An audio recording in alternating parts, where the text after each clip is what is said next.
વડોદરાના અકોટા સ્ટેડિયમ પાછળ આવેલ કેળવણી ટ્રસ્ટ બરોડા દ્વારા સંચાલિત કેળવણી ટ્રસ્ટ વિદ્યાલયના પ્રાથમિક વિભાગ વડોદરા દ્વારા વર્ષ 2025-26 માટે આપણું ગુજરાત થીમ પર વિશેષ પ્રોજેક્ટ પ્રદર્શનનું આયોજન કરવામાં આવ્યું હતું.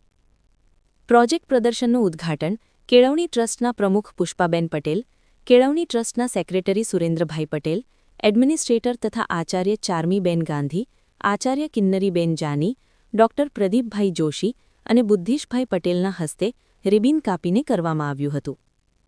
કાર્યક્રમની શરૂઆતમાં વિદ્યાર્થીઓ દ્વારા સ્વાગત ગીત પ્રસ્તુત કરવામાં આવ્યું હતું. ત્યારબાદ ઉપસ્થિત મહેમાનોને શાળાના વિવિધ ધોરણોના વિદ્યાર્થીઓ દ્વારા તૈયાર કરાયેલા પ્રોજેક્ટ્સની વિગતવાર માહિતી આપવામાં આવી હતી. આપણું ગુજરાત થીમ આધારિત આ પ્રોજેક્ટ્સમાં ગુજરાતની સંસ્કૃતિ, પરંપરા, ઇતિહાસ, પ્રવાસન સ્થળો, વિકાસ અને વૈવિધ્યતાને સુંદર રીતે રજૂ કરવામાં આવ્યા હતા. શાળાના ટ્રસ્ટીઓ અને મહેમાનોએ પ્રોજેક્ટ પ્રદર્શનની મુલાકાત લઈ વિદ્યાર્થીઓની સર્જનાત્મકતા, મહેનત અને અભ્યાસ પ્રત્યેની રસભરેલી દ્રષ્ટિને બિરદાવ્યા હતા. આ પ્રદર્શન દ્વારા બાળકોમાં ગુજરાત પ્રત્યે ગૌરવભાવ અને શૈક્ષણિક જ્ઞાન સાથે વ્યવહારુ સમજ વિકસે તેવો હેતુ સફળતાપૂર્વક સિદ્ધ થયો હતો.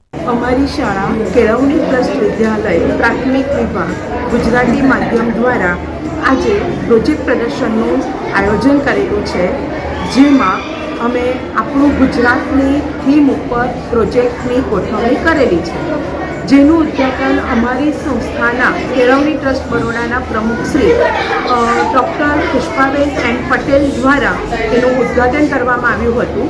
અને તે સમય દરમિયાન અમારા secretary Shri Surendrabhai sir, commerce કોલેજના પ્રિન્સિપાલ અને એડમિનિસ્ટ્રેટર ડૉક્ટર ચારમીબેન ગાંધી, મહિલા મહાવિદ્યાલયના પ્રિન્સિપાલ જોશી સર, માધ્યમિક વિભાગના પ્રિન્સિપલ જિગ્નેશભાઈ પંચોલી, અંગ્રેજી માધ્યમના પ્રિન્સિપાલ શ્રીમતી સોનલબેન, શ્રીમતી પ્રતીક્ષાબેન તથા સરદાર વિનયના પ્રિન્સિપલ બદ્રીશભાઈ પટેલ ઉપસ્થિત રહ્યા હતા.